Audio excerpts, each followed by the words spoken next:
El día de hoy iniciamos con un nuevo esquema de actualización en vista de las necesidades que hemos ido observando para la atención más adecuada de nuestros pacientes y con la necesidad o las deficiencias que vamos observando es que se nos hizo necesario abrir con el tema que el día de hoy vamos a abordar, que es el de electrocardiografía.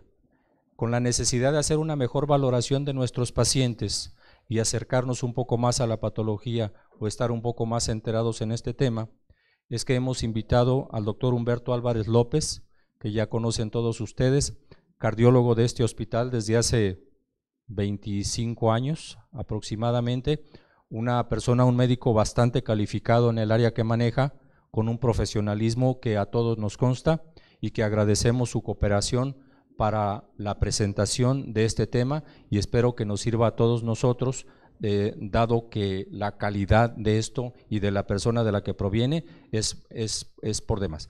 En todo caso, los dejo con él, escucharemos su tema y después de esto, las dudas que vayan teniendo, por favor, las vamos a ir aclarando al final de la presentación para que no haya interrupciones. Procuraremos ser breves en vista de que nos esperan actividades asistenciales a continuación.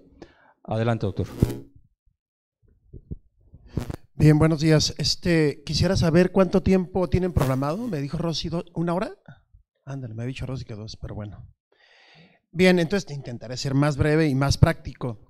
Vamos primeramente, buenos días. Agradezco al Departamento de Enseñanza, aquí al doctor Pérez Carvajal, la invitación a esta plática. Tenemos algunos problemas técnicos para conectar algunas cosas que traía en mi computadora, pero bueno, vamos a hacer esto súper práctico.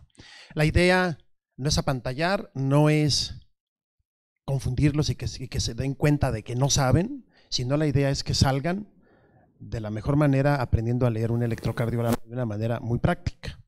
De tal manera que antes de empezar con la presentación, quisiera empezar con algunas perlas, digamos, de la electrocardiografía, ¿sí?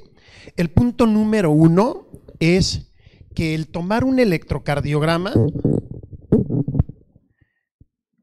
se puede hacer tanto con lo que serían las perillas, ¿sí? Gracias, muy amable.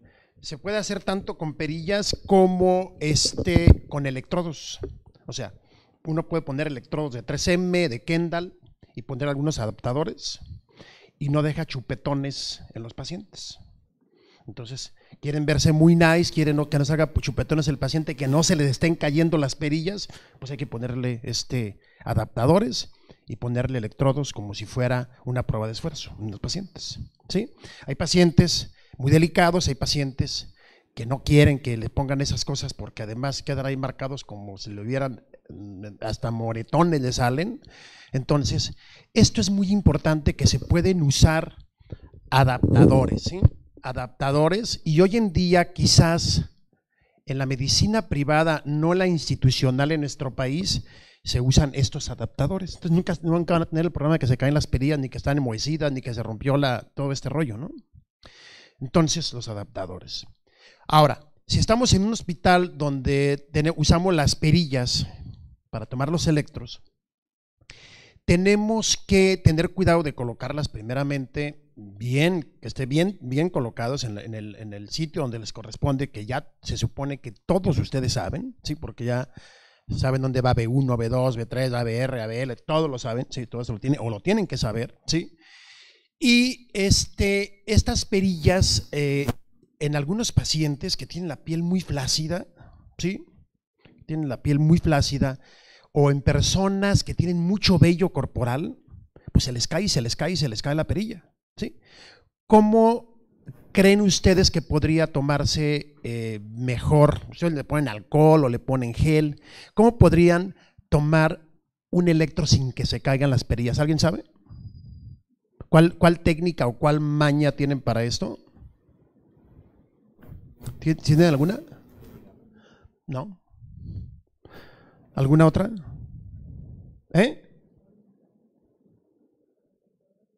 Que las detengan, no, porque hace interferencia. ¿Cuál otra?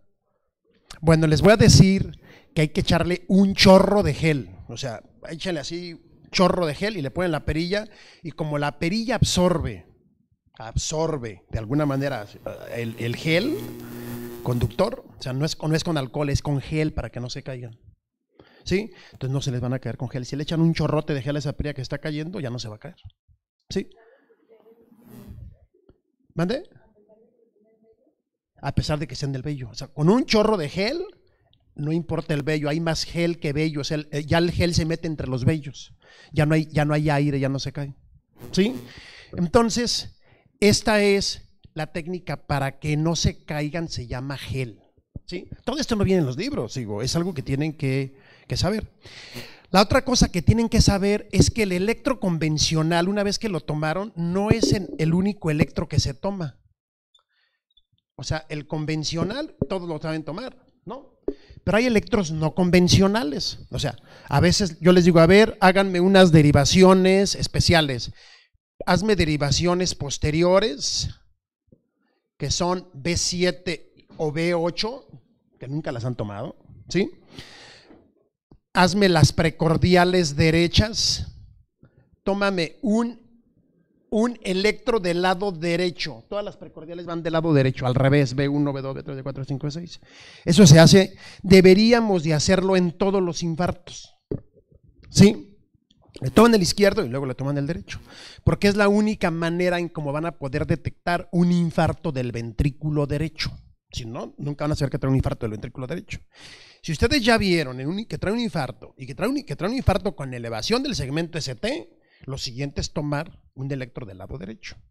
Y si encuentran elevación del segmento ST de más de 1 milímetro en B3 y B4 derechas, ¿sí? Más de 1 milímetro, eso es infarto del ventrículo derecho. Así se hace el diagnóstico. Entonces, es algo que nunca se hace, pero que deberíamos de hacer, o que debemos de hacer, sobre todo en los infartos inferiores. ¿Sí?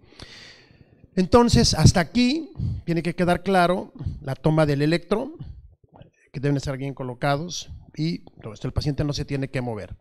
Tercer punto, ya los electros actuales no le tienen que quitar nada al paciente.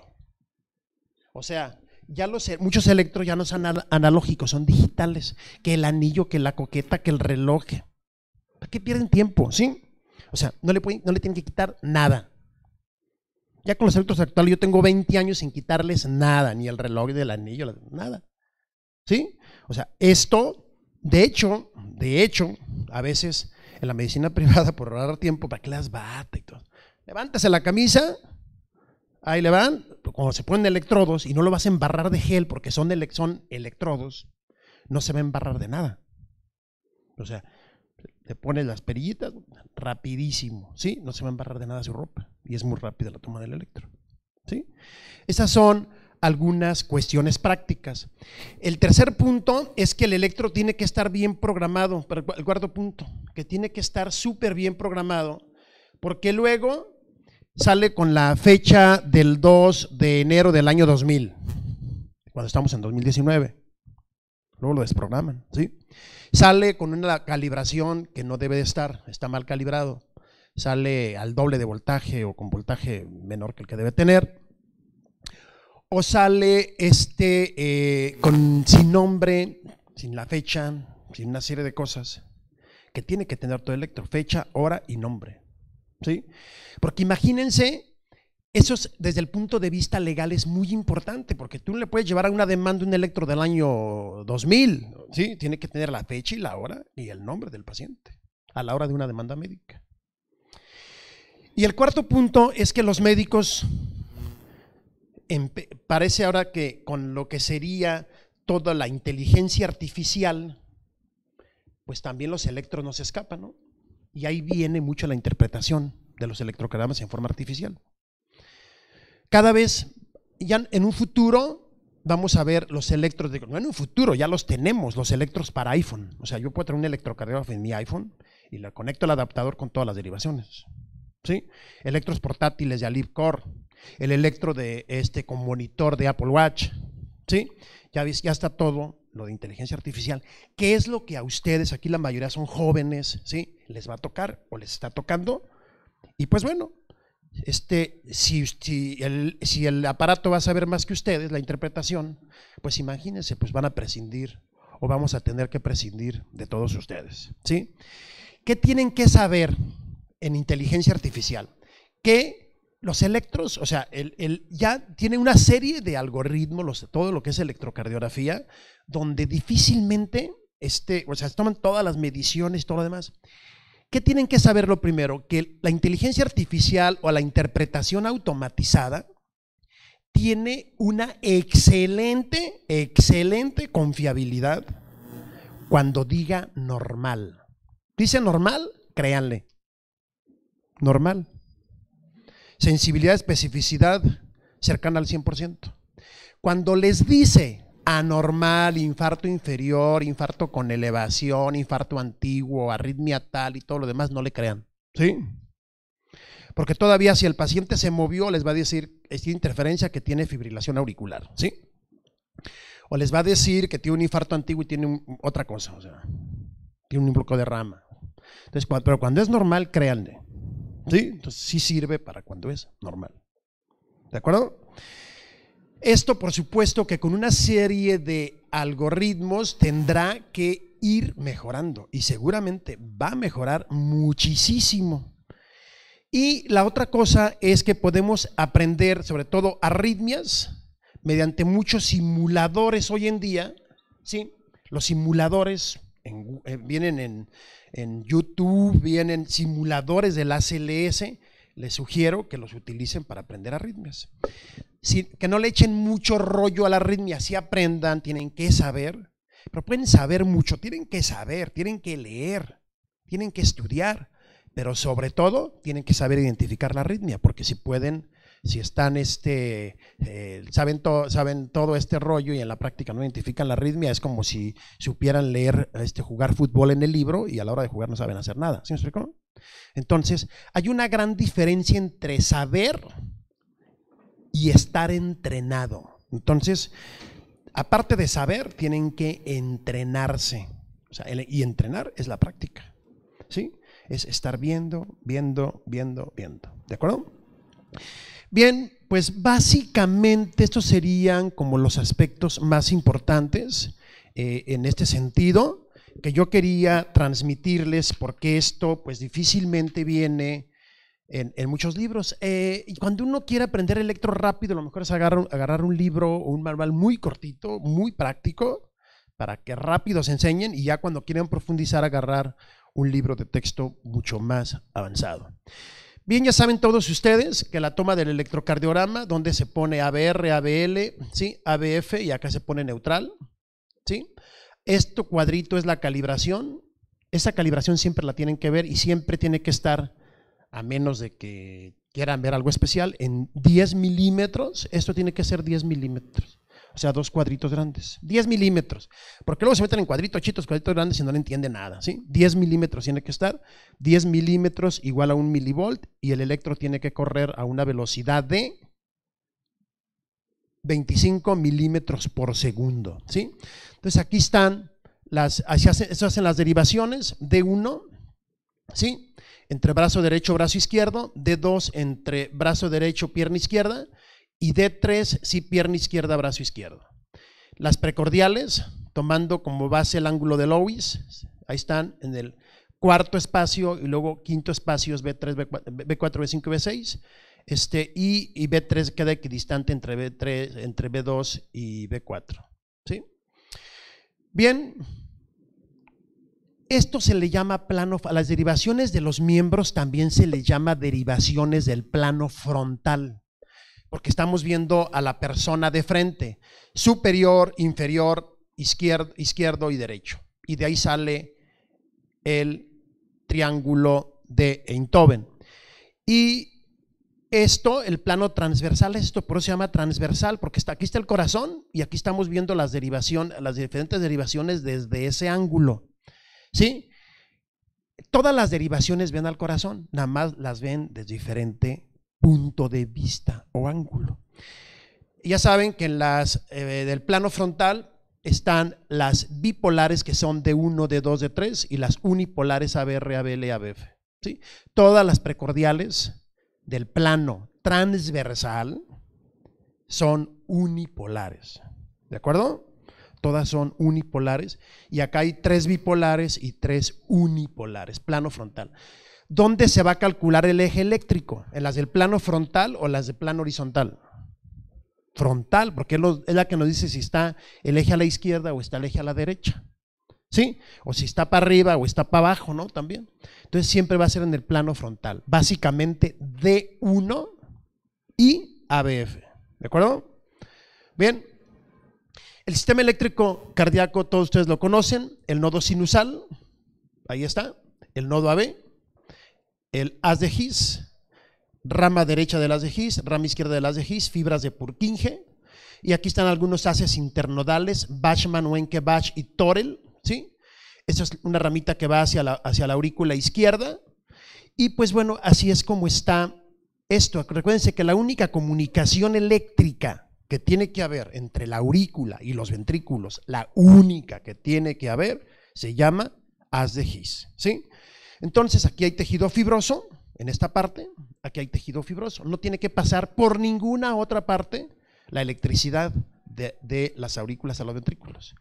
Si existe otra vía diferente al haz de His por la que pasa el estímulo de las aurículas a los ventrículos, se les llama vías accesorias o vías anómalas, y son justamente a las que de pronto hay que quemar con ablación. Cuando hay una vía anómala, produce taquicardias por entrada nodal o produce síndromes de preexcitación, que son los que serían el síndrome de Wolff-Parkinson-White, el Low-Gannon-Levin, ¿sí? Entonces puede haber una o más vías, son el haz de Kent, el haz de Magen, etcétera, etcétera. Entonces, las vías, no tiene que haber ninguna vía anómala. Si hay una vía anómala, se llaman síndromes de preexcitación o pueden condicionar taquicardias por entrada del nodo. ¿Hasta aquí todo claro? ¿Sí? ¿Alguna pregunta? Bueno. Bien, así es como sale el electrocardiograma. Nodo sinusal, aquí está, miren, fíjense cómo ocurren del mismo tiempo. Cuando aquí se activa, aquí aparece la onda P. ¿Sí? El PR cuando se va al estímulo de aquí, el QRS cuando se estimula el ventrículo y la onda T. ¿Sí? Ahí está, de una manera más que representativa cómo sale el electro.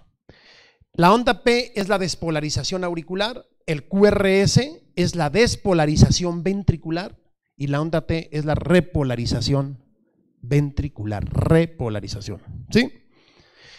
A veces puede salir adelantito una onda U, que es la repolarización de las fibras de Purkinje. ¿De acuerdo? Esos son los componentes del electrocardiograma. Onda P, QRS, T, U. Otra vez se repite. Y así está como se mide. Siempre se debe medir por la parte de abajo, no por arriba. Porque luego le están midiendo por acá el PR o la onda P, ¿no? Por la parte de abajo. ¿Con qué se mide? Con un compás, con un papelito, ¿sí? Le pone una rayita y luego lo miden en milímetros, cuánto mide, como ustedes quieran, pero hay que medirlo.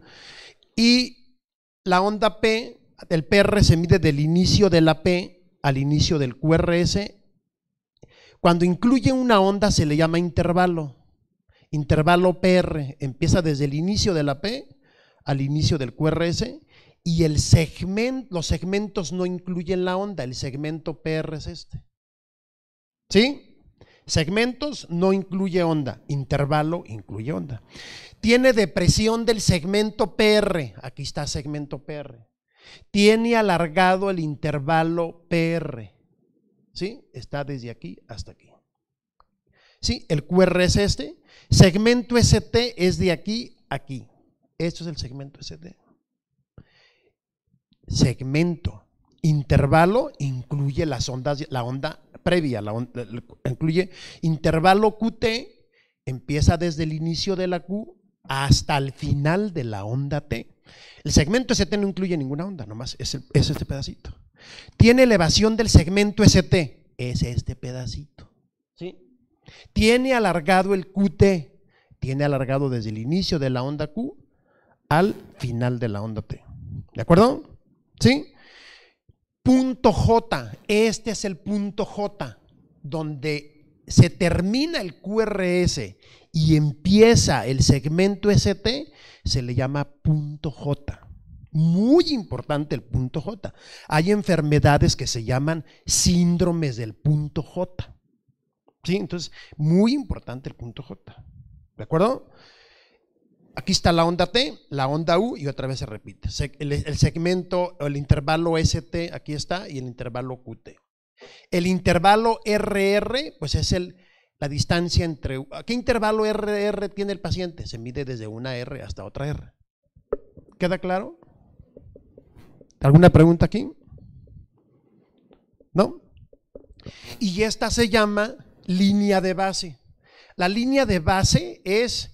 pues donde están todos los segmentos. Esta es la línea de base, esta es la línea de base, esta es la línea de base, esta es la línea de base, la línea de base. Toda deflexión hacia arriba es deflexión positiva y toda deflexión hacia abajo es negativa. Entonces la onda P es toda onda que está antes de un QRS, sea positiva o sea negativa, o sea como quiera, ¿sí? Significa despolarización auricular. El segmento ST, el segmento PR. Entonces, cuando nosotros decimos aquí, mídeme el punto J, está elevado o no está elevado, es en base a la línea de base. La línea de base es el PR. ¿Sí? Otra vez lo mismo, despolarización auricular, onda P, la onda P se mide del inicio de la P al final de la P en duración y en voltaje hacia arriba. Despolarización auricular, despolarización ventricular, es el QRS, segmento ST, la onda T. ¿Sí? Aquí están segmentos y ondas y acá están los intervalos que ya le habíamos dicho, que incluye la onda, aquí está el QT. ¿Sí? Bien, onda P, onda T es siempre después del segmento ST. También puede ser positiva o negativa. Olvídense de la P y olvídense de la T. Nos vamos a centrar en el QRS. Lo que les quiero decir es que el QRS no siempre se ve completo. O sea, yo puedo ver a veces puras Qs, a veces puras Rs, a veces puras S, a veces la pura R y la S, a veces el QR. Entonces, no siempre voy a ver el QRS. Le llamamos QRS porque a veces incluye las tres ondas, pero no siempre, es más, casi nunca las vemos completas. Entonces tienen que saber cómo se llaman, ¿sí? Se le llama onda P, se le llama QRS, aquí está un QRS, Q a toda onda negativa antes de una positiva. Si está antes de una positiva, nos estamos centrando en el puro QRS. Q, toda negativa antes de una positiva. R, a todas las ondas positivas se les llama Rs, ¿sí? Y S, a toda deflexión negativa después de una positiva. ¿De acuerdo? ¿Hasta ahí queda? Si está después de una positiva no se puede llamar no más que S. ¿De acuerdo? Si está positiva no se puede llamar no más que R. Ahora, ¿de dónde a dónde es la onda? La Q, ¿dónde empieza y dónde termina? Estos son triangulitos. La Q tiene que terminar el triangulito. La R tiene que terminar el triangulito y la S tiene que terminar el triangulito. O sea, la onda Q es, si yo lo pintara, todo este triangulito es la Q. Si yo pintara la R, otra vez me dirijo sobre la línea basal. Todo ese triangulito de aquí para arriba se llama R. Para arriba y para abajo, o sea, sube y luego baja, tiene que regresar. Y todo el triangulito que sigue después de la R se llama S. Porque luego les preguntamos, ¿cuál es la S? Es esto, la rayita para abajo. No, ¿cuál rayita para abajo? O sea, todo el triangulito. ¿Sí? Entonces, ya estamos. Se denomina con letras minúsculas cuando las ondas son chiquitas. Letra minúscula.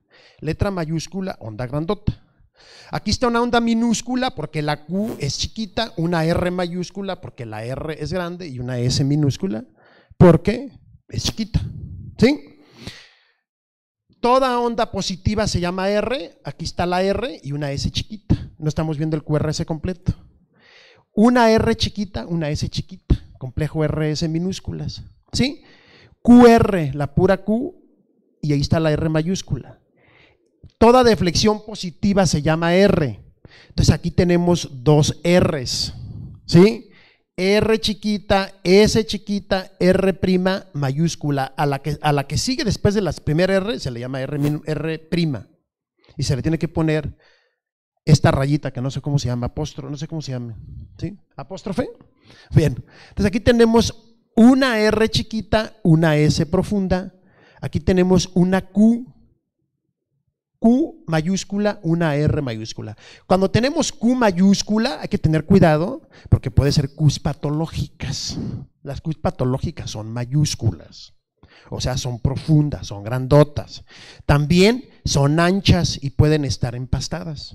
¿De acuerdo? Q mayúscula, aguas. Aquí estamos viendo esta deflexión negativa. Como no hay positiva, no podemos saber si es Q, porque se le llama Q si está antes de una positiva, y no sabemos si es S, porque se le llama S si es después de una positiva.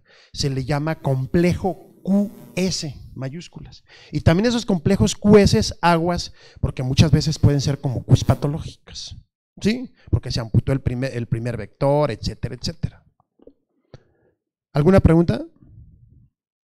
Es muy importante esta nomenclatura del complejo QRS, identificar bien las ondas, identificarlas súper bien, porque si no las identifican bien, pues no van a entender nada, ¿sí? Aunque lean y lean y lean. Bien, lo mismo que estamos hablando, lo que significa P, QRS, T y la onda U. Siempre el electro tiene que tener un orden de interpretación. Si no tenemos un orden, vamos a perder absolutamente todo. Entonces, si no tenemos un orden, va a ser muy complicado. Lo primero que tenemos que tener son las mediciones básicas. Primero vamos a medir, ¿sí?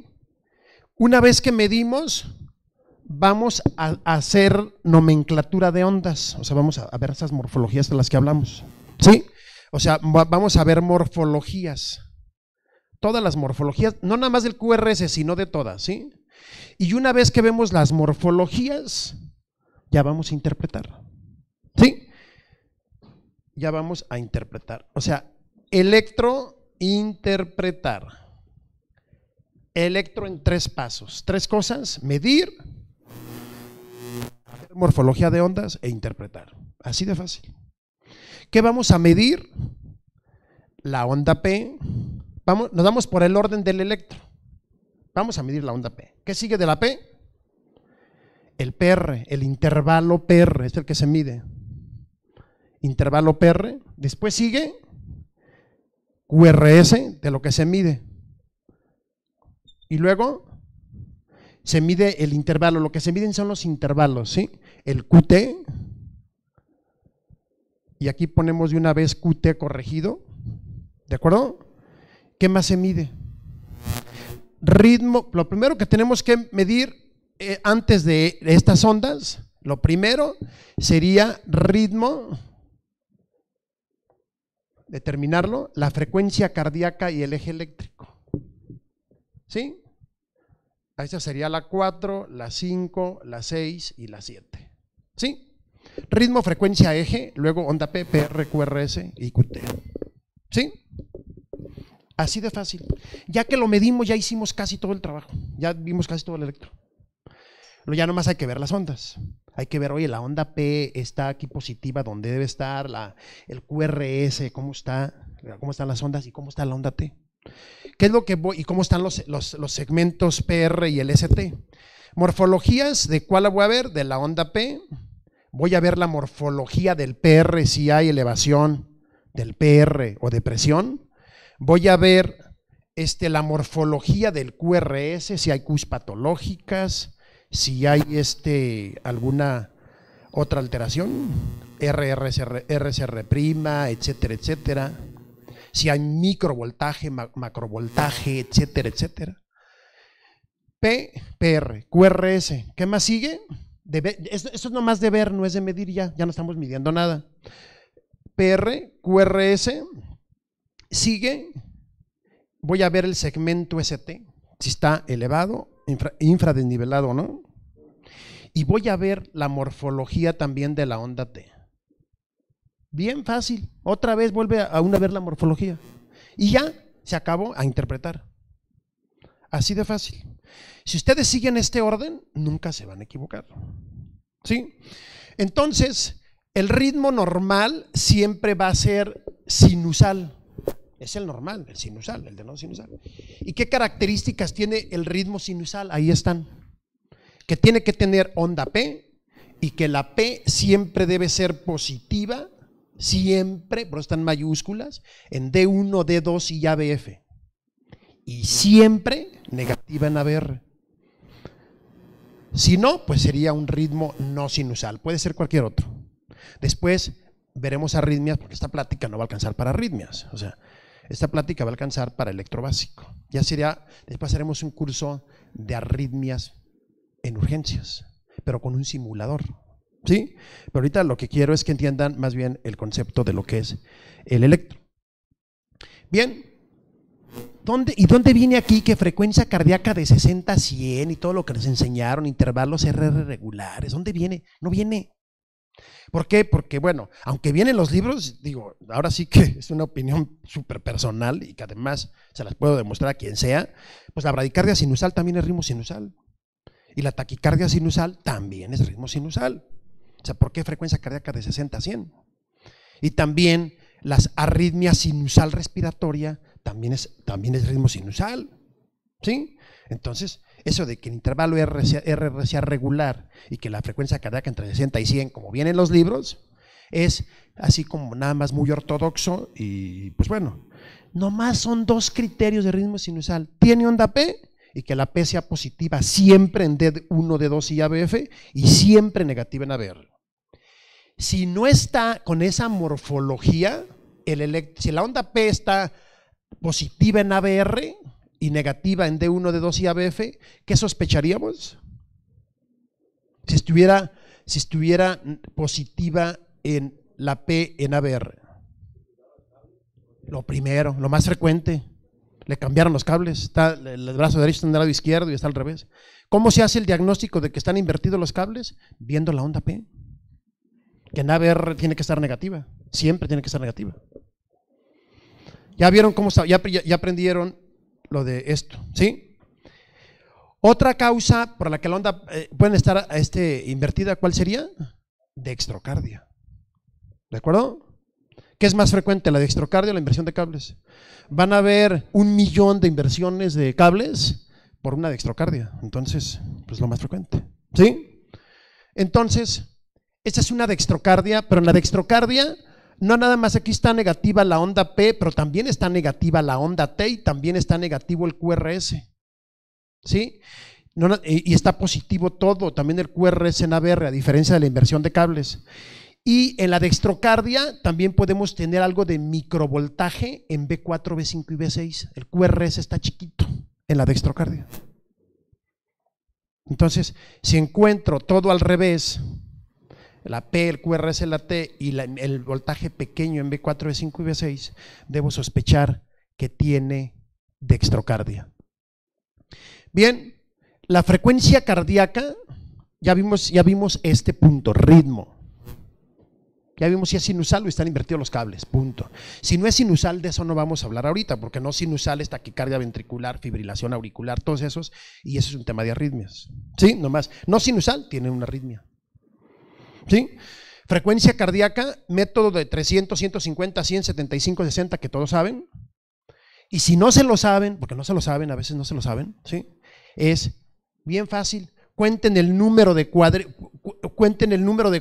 en milímetros que hay entre un intervalo RR y apréndanse el numerito 1500. Apréndanselo. 1500 entre los cuadritos. O sea, tiene 50 cuadritos, ok. Divide 1500 entre 50 cuadritos y esa es la frecuencia cardíaca.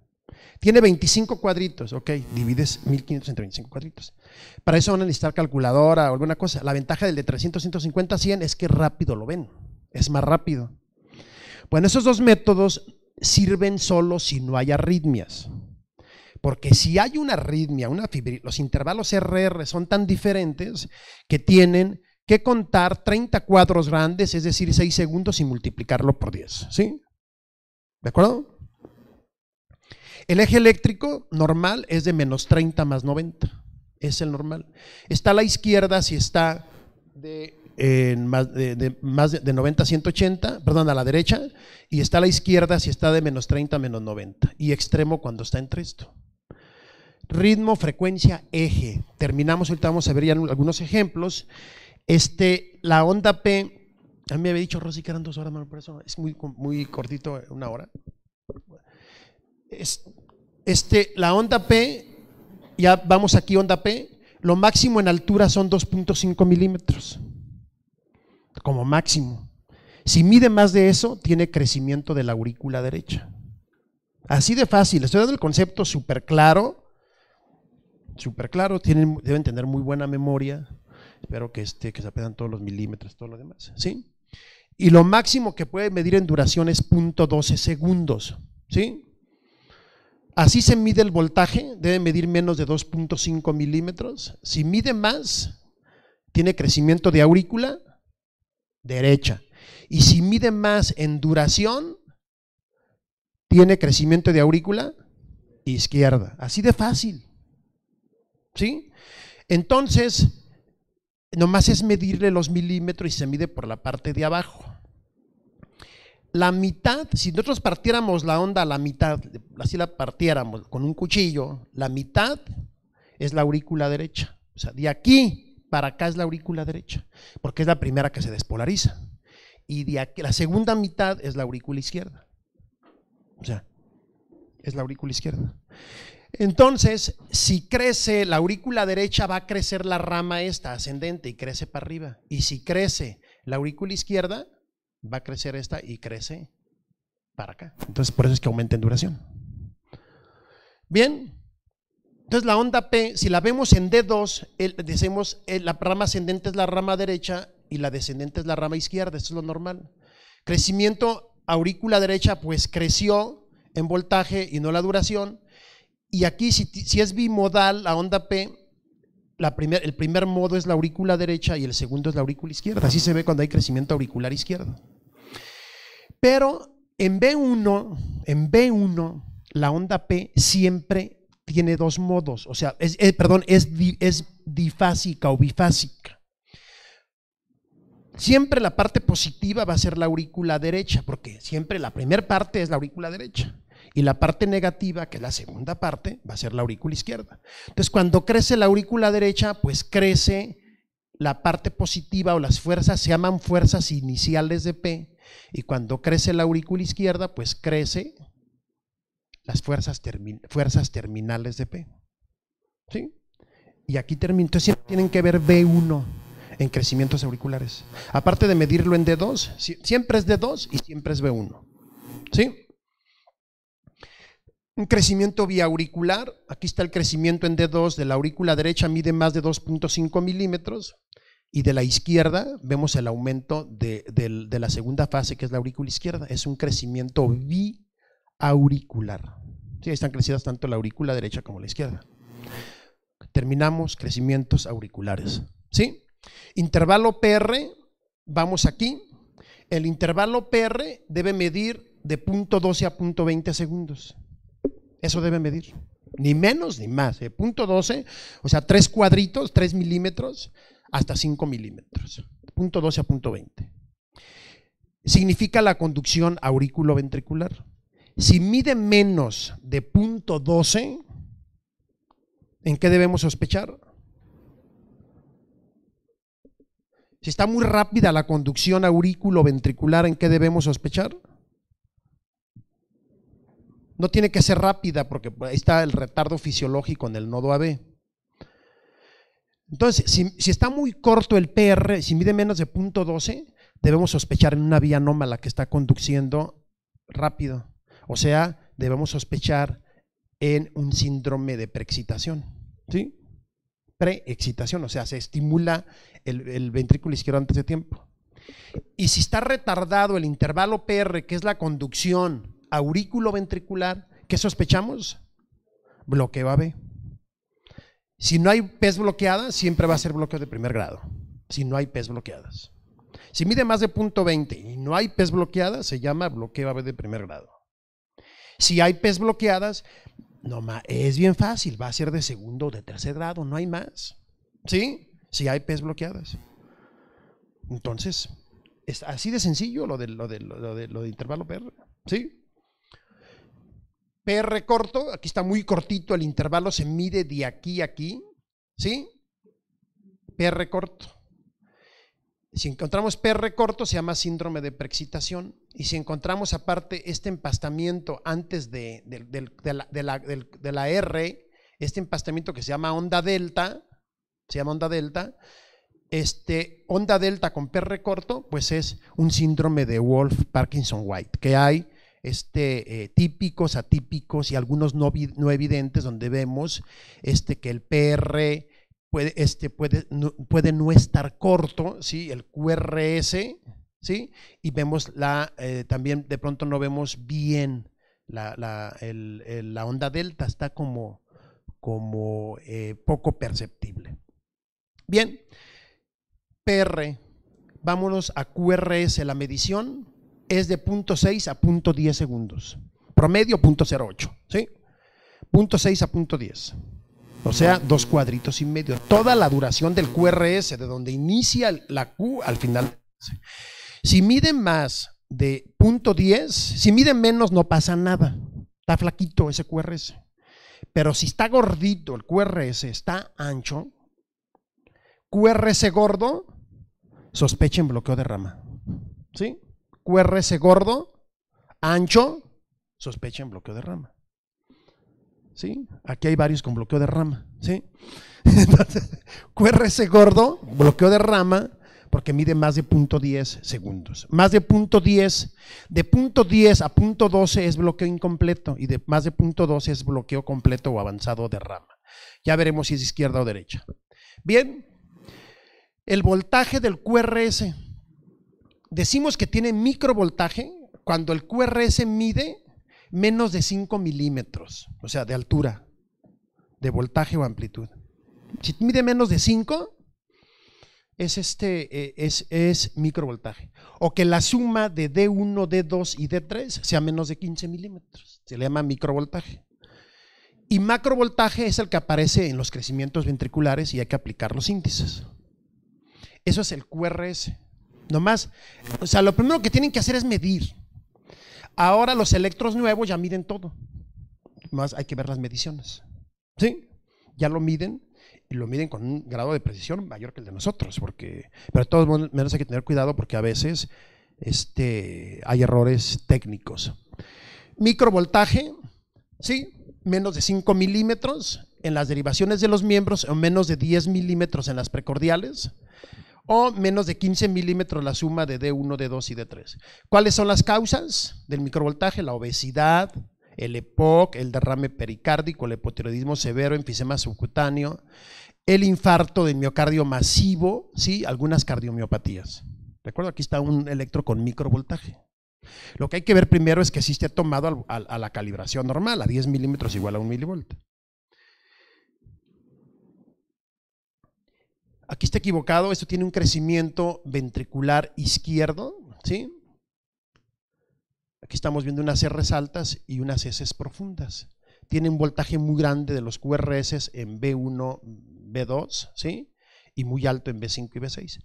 Aquí tenemos un complejo QR, aquí está un RS, aquí está un R minúscula S, aquí tenemos R minúscula S, aquí un QR, un RS, RS, RS, R minúscula S mayúscula, R minúscula S, QR, QR, QR, ¿sí? ¿Sí? Siempre identificar la morfología de ondas. Estoy aprovechando de una vez, adelantándola a esto. Aquí está la onda P, siempre positiva en D1, D2, ABF, siempre negativa en ABR. Tiene que ser bifásica en B1. No está bifásica, está positiva predominantemente. Seguramente también aquí tiene algo de crecimiento de la aurícula derecha. Pero aquí estamos viendo unas T's muy altas. Las ondas test, aprovecho, las ondas test siempre tienen que ser positivas, siempre, excepto en ABR. O sea, nomás en ABR pueden ser negativas. Siempre tienen que ser positivas, excepto en ABR y a veces en B1 y en B2. En B1 y B2, o sea, en estas pueden ser también negativas, sobre todo en niños, jóvenes, mujeres y personas de raza negra. ¿De acuerdo? Entonces, toda onda T negativa fuera de B1 y B2 y de ABR, de esas tres derivaciones, sospechen isquemia. ¿Sí? Ok. Entonces, aquí estamos, aquí nos faltó, íbamos en el QRS en la medición de micro y macro voltaje, de aplicar los índices, decíamos, ¿sí? En los QRS vamos a aplicar los índices. Voy a medir, ¿qué voy a medir? La duración en lo ancho, que aquí está normal, aquí mide como 0.10, y voy a medir, como no hay una medición de voltaje normal de los QRS, digo que tiene microvoltaje si mide menos de 5, pero digo que tiene macrovoltaje, ¿con cuánto? Pues no sabemos, tenemos que aplicar índices. Un índice es el de Sokolov. El de Sokolov es la suma de la S. ¿Cuál es la S? Todo el triangulito que va aquí para abajo, la suma del QRS de la S en B1 o en B2, en donde esté más grandota, y a eso se le suma la R de B5 o B6, la que esté más grandota. Entonces aquí tengo como 50 de B2, de la pura S, ya para qué le sumo B5. Entonces crecimiento ventricular izquierdo se hace con la suma de B1 y B2, la S, y la R en B5 o B6, que mida más de 35 milímetros. Más de 35 es crecimiento ventricular izquierdo. ¿Cómo se llama ese índice? Sokolov, ¿sí? Sokolov se llama este índice y tiene crecimiento ventricular izquierdo. Entonces, aquí está el crecimiento ventricular, así debería verse normal en B1 la S y la R se debería de ver así en B5 o B6, y cuando hay hipertrofia ventricular izquierda vamos a ver una S profunda y una R muy alta en B5 o B6. ¿Sí? Aquí estamos viendo test negativas en varias partes, D1, D2, D3, ABF, B4, B5 y B6. Podemos sospechar isquemia, pero también aparece en el crecimiento ventricular izquierdo por sobrecarga sistólica. Entonces no siempre es isquemia, pero sí es anormal. La medición del QT se mide del inicio de la Q al final de la T y se calcula el corregido con diferentes fórmulas, como la fórmula de Bassett. Hay aplicaciones. Siempre se tiene que corregir a la frecuencia cardíaca el QT. Hay síndromes de QT corto y síndromes de QT largo, que son causantes de muerte súbita, ¿sí? Y de arritmias y de síncope. Si mide el QT menos de 320 milisegundos es QT corto, y si mide más de 470 milisegundos es QT largo, ¿sí? Hay muchos criterios en esto, hay unos que vienen de 440, de 450, de 470, de 490 para el diagnóstico de QT largo. Digo, ya algo confiable es arriba de 470, no de 440 milisegundos.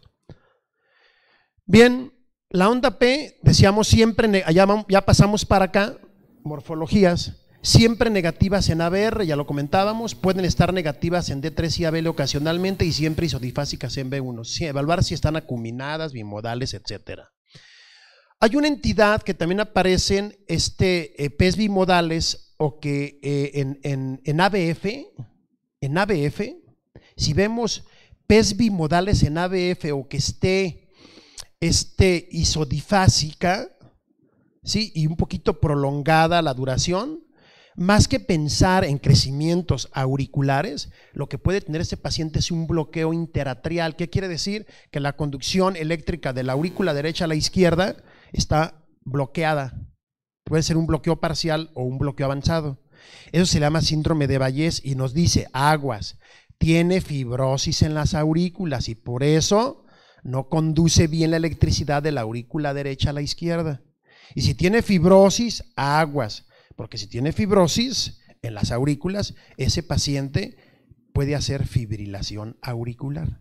Entonces, el síndrome de Bayes o el bloqueo interatrial precede electrocardiográficamente a la fibrilación auricular. ¿De acuerdo? Entonces la fibrilación auricular, aquí le podemos ver agua, este paciente va a ser FA, nomás con ver estas morfologías. Bien, ya vimos lo de la onda P, ahora vámonos a lo que sería el PR, ¿sí? Estamos viendo morfologías, ahora la formita de las ondas. El PR, si se eleva o se deprime, aquí está, se deprime el PR, sospechar en pericarditis y en los infartos auriculares. Si se elevó el PR, el segmento PR, o se deprimió, sospechar infarto auricular o pericarditis. QRS, siempre ver la morfología. Siempre la morfología de QRS de B1 a B6 es R chiquita S profunda, R minúscula S mayúscula, B1 y B2. Iguales B3 y B4 y QRS, Q minúscula, R mayúscula, S minúscula en B5 y B6. Siempre es la morfología. Si no la ven así, algo está mal. ¿Le entendieron? ¿Sí o no?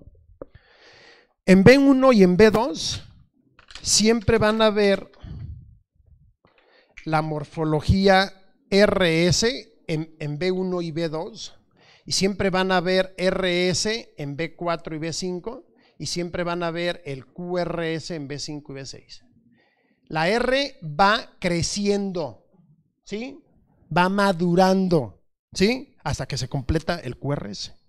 La R va creciendo. Si la R no crece, de aquí a aquí ya creció, ya se hizo mayúscula. Si la R no crece, algo está pasando mal. Si la R en B3 mide menos de 3 milímetros, se le llama pobre progresión de primer vector. Y eso puede ser que le pusieron mal la perilla o el electrodo muy alto, o puede ser que tenga otras causas. Hay un diagnóstico diferencial de pobre progresión del primer vector. No siempre es infarto anteroceptal, porque luego pensamos, tuvo un infarto. Sí es una causa, pero no es la única. ¿Sí? Entonces, siempre ver la morfología del QRS, si hay RSR', si hay Qs patológicas, hay que aplicar los crecimientos ventriculares cuando veamos el QRS, y hay que ver la CR que tenga la morfología que siempre conocemos. Aquí estamos viendo, por ejemplo, una entidad donde vemos RS, ¿sí? Y vemos el QRS muy ancho, o sea, un bloqueo de rama, RSR', incluso con elevación del punto J y con elevación del segmento ST, ¿sí? Cuando vean esta morfología como en tienda de campaña de la segunda R, que en realidad el punto J está elevado y forma parte de los síndromes del punto J o síndromes J, cuando vean esta morfología piensen en una entidad que se llama síndrome de Brugada. Es muy rara y puede producir muerte súbita en jóvenes. El síndrome de no todas las muertes en deportistas, es más, casi ninguna muerte en deportistas jóvenes es por infarto de menos de 30 años. Entonces ustedes ven que se mueren en el fútbol, que se mueren jugando básquet, todo el rollo, no es por infarto generalmente, ¿sí? Si son jóvenes, son canalopatías iónicas que producen síndromes del punto J.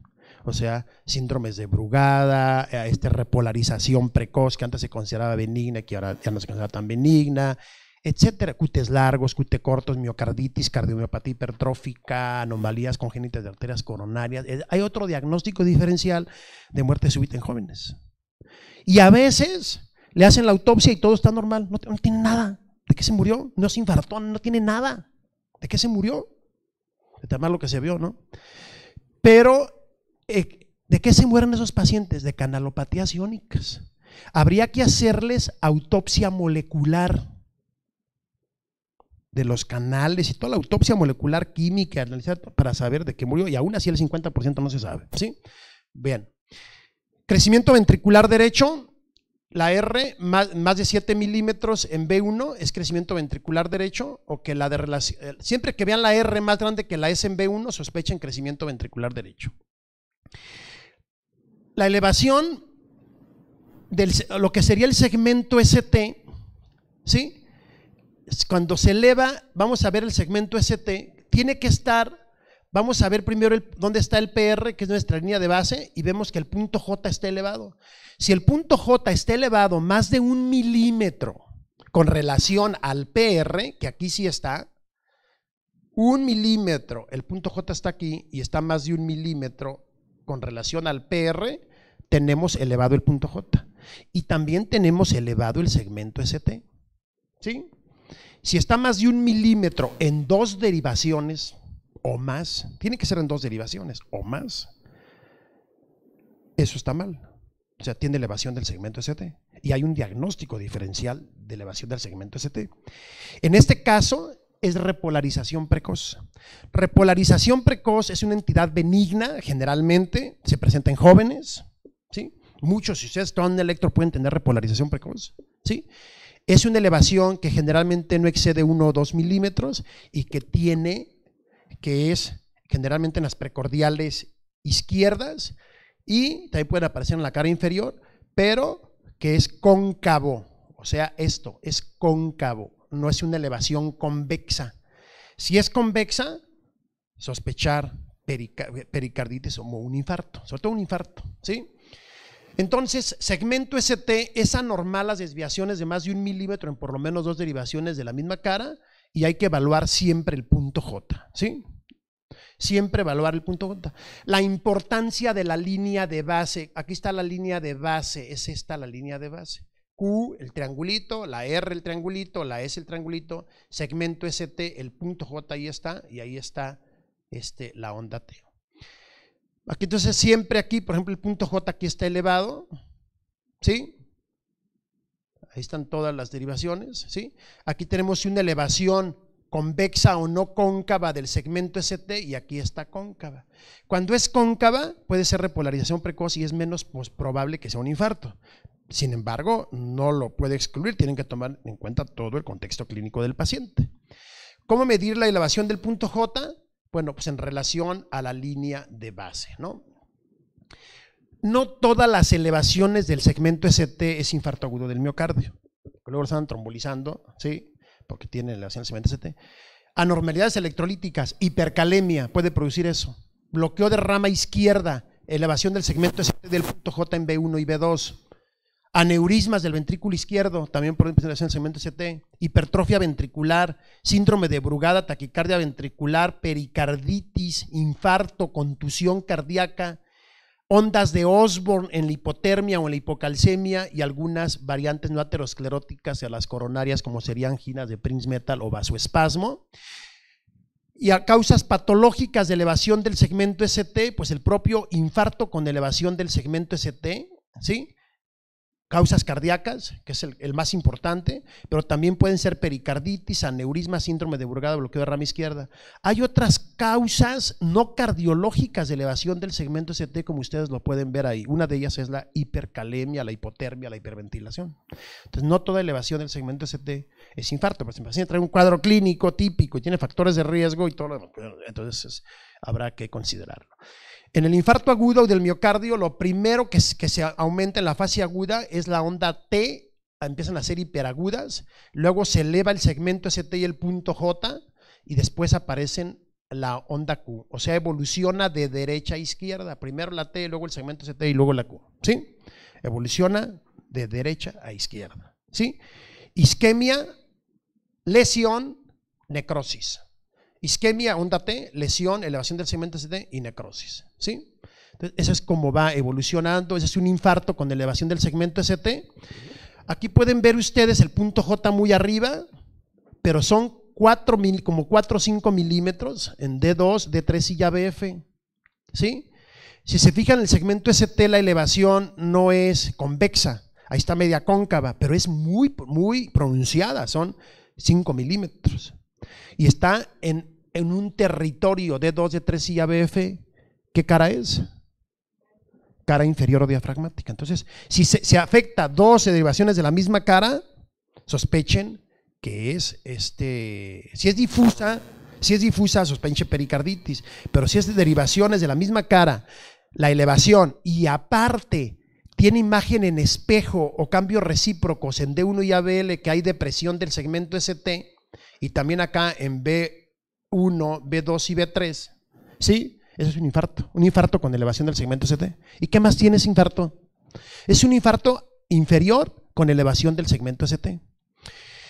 Si yo volteo, esto me está diciendo lo que está pasando en la espalda. Tiene elevación del segmento, tiene depresión del segmento ST en lo que sería B1 y B2, que es el equivalente a B7 y B8, ¿sí? Eso puede ser, es un infarto inferior y también puede ser un infarto con extensión del ventrículo derecho, ¿sí? Pero bueno, esa depresión del segmento ST, es esto si lo veo y lo volteo, pues la cara posterior, esto sería el equivalente a una elevación del segmento ST. Bien, tenemos algunas limitaciones para hacer el diagnóstico de infarto cuando hay un bloqueo de rama izquierda, y para eso hay que utilizar los criterios de Esgarbosa, ¿sí? Que no voy a entrar en detalles con ellos. Las líneas, lo que sean las ondas de Osborn, que es como si fuera una R' con una pequeña elevación del segmento ST, ¿sí? Son las que aparecen en la hipotermia. Aquí está la elevación del segmento ST como si fuera un bloqueo de rama derecha con bradicardia. ¿Cuál es la característica de lo que sería la onda T? Tienen que ser ramas asimétricas, siempre debe ser positiva excepto en ABR, puede ser negativa B1, B2, sobre todo en mujeres, niños y jóvenes. Si es negativa en otras derivaciones es anormal, puede significar isquemia, pero no debe estar negativa por lo menos en dos derivaciones de la misma cara, debe estar negativa para que sea isquemia. Se llaman T's altas cuando miden más de 5 milímetros en derivaciones de los miembros o más de 10 milímetros en precordiales. Son T's profundas cuando son negativas y miden más de 5 milímetros, ¿sí? Ese es como un resumen de todo lo que hemos hablado, hipertrofias, variantes de la onda Q, Qs patológicas, ¿sí? Y pues es un electro normal, decíamos que va progresando la onda R, B1, B2, ¿sí? Va creciendo la onda R. Es un electro normal. Es el patrón juvenil con repolarización precoz, puede haber T's negativas en B1, B2, a veces en B3. Elevación del segmento ST cóncava de 1 milímetro en precordiales izquierdas es repolarización precoz. Esto vamos a verlo después en lo que serían arritmias. Solo quiero ver y comentarles que en la embolia pulmonar podemos tener todas estas manifestaciones o ninguna. Lo más frecuente es ninguna. En embolia pulmonar lo más frecuente es electronormal. Y después lo más frecuente es taquicardia sinusal. Es lo más frecuente, taquicardia sinusal. El patrón S1, Q3, T3, que es una S profunda en D1, con una Q profunda en D3, con una T negativa en D3, ¿sí? Se observa solo en el 10 o 15% de los pacientes con embolia pulmonar. De tal manera que si lo buscan y no lo encuentran, no significa que no tenga tromboembolia pulmonar. Pueden encontrar bloqueo de rama derecha, ondas T positivas en B1, desviación del eje eléctrico a la derecha, inversiones de la cara inferior. Sospecharlo, pero no es concluyente, ¿sí? Es el patrón S1, Q3, T3, una significa S profunda, aquí está en D1, ¿sí? Q en D3, aquí está.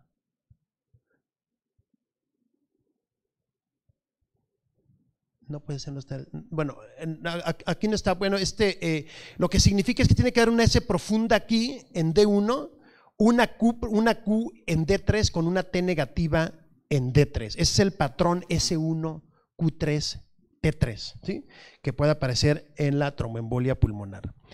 Bien, faltaron algunas cosas como son bloqueos de rama, y además lo que le quiero decir es bloqueos de rama, sospéchenlo cuando esté ancho el QRS. Es bloqueo de rama derecha cuando vean RCR' en B1 y B2, o sea, en precordiales derechas, o que vean el QRS ancho, la R ancha y alta en B1 y B2, y bloqueo de rama izquierda cuando sea en las precordiales izquierdas, la R ancha en precordiales izquierdas y que esté empastada en B5 y B6, ¿sí? Entonces, crecimientos ventriculares, crecimientos auriculares, bloqueos de rama, ¿sí? Lo que sería isquemia, la elevación del segmento ST, la depresión del segmento ST es lo mismo, más de 1 milímetro es significativo. Si está deprimido, también por lo menos 1 milímetro en por lo menos 2 derivaciones de la misma cara, ¿sí? Entonces, la depresión del segmento ST es más patológica cuando es recta o descendente que cuando es ascendente. Tiene que ser recta o descendente. Crecimientos auriculares, ¿cuándo sospechar un bloqueo AB? ¿Cuándo sospechar cus patológicas? ¿Cuándo sospechar crecimientos ventriculares, bloqueos de rama? ¿Cuándo sospechar la elevación del punto J y qué diagnósticos diferenciales hay? El segmento ST, ¿sí? Elevación, depresión, diagnóstico diferencial y diagnóstico diferencial de la onda T, ¿sí? Entonces, en términos generales, aquí se aborda lo que serían bloqueos de rama, crecimientos auriculares, ventriculares, aspectos generales de cardiopatía isquémica, etcétera, etcétera. Lo que hace falta después de esto es un taller para ver los electros, o sea, un taller para ver electros no de libros, sino electros reales de electrocardiografía básica. Y eso es lo que yo propondría que se hiciera después, ya una vez que tenemos esto, vámonos a la práctica, ¿sí? Y una vez que veamos la práctica de todo lo que vimos hoy, un curso de 1 hora de puras arritmias, o sea, identificación a ojo de buen cubero, rapidísimo, de qué arritmia tiene un paciente.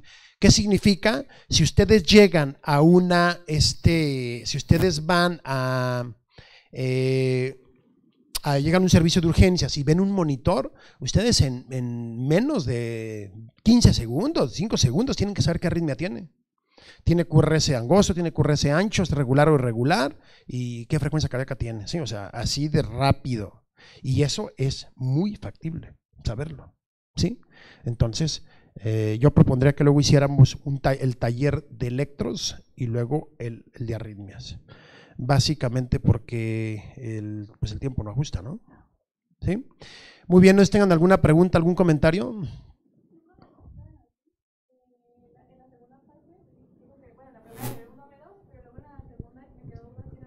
B4 y B5, perdón, B3 y B4. Aquí es B3 y B4. Ajá. Sí. B3 y B4. ¿Qué más? ¿Alguna otra pregunta? ¿No? Bueno. Muchas gracias, Humberto. Agradecemos al doctor Humberto Álvarez López su presentación, que fue muy clara, magnífica. Y aprovechando de su conocimiento, esto que nos sirva de base para hacer el trabajo inicial. No se trata de que veamos un electrocardiograma y lo interpretemos en anormalidades, sino se trata de esto, reconocer un electrocardiograma normal, saber y poder leerlo, vivirlo de la manera más correcta y completa posible. Tengan en cuenta que en esto, en la identificación de mediciones de ondas y segmentos, determinación de la morfología de ondas y segmentos y tratar de interpretarlo, eso es para un electrocardiograma normal. ¿De dónde nace la inquietud o la posibilidad de describir un electrocardiograma anormal? En el conocimiento de lo normal. Si no está en ritmo sinusal, es no sinusal. Si la frecuencia se sale de los parámetros, tenemos una base. Si el eje eléctrico está desviado, tenemos una base. Si las ondas y segmentos o el QRS están ampliados, tenemos base de criterios diagnósticos. Todo nace de la lectura del electrocardiograma normal. Entonces, pues habrá que ponernos a leer, a estudiar para comprender y leer los electrocardiogramas. Cuando vengan los talleres, tendrán capacidad para decir dónde está lo incorrecto, de dónde nace la anormalidad. De todo esto que nos acaba de presentar el doctor Álvarez, que nos sirva de estímulo para ponernos a leer. Hagan sus prácticas cada vez que puedan, revisen los electrocardiogramas, consúltenlos con las personas, sobre todo los médicos de base que estén a la mano, prepárense para poder participar posteriormente en los talleres que tendremos que programar, ya que iniciamos con este curso muy bueno para lectura e identificación de anormalidades en el electrocardiograma. Gracias por su atención, su asistencia y bueno, pues ahora a continuar con las actividades de prestación del servicio. Muchas gracias.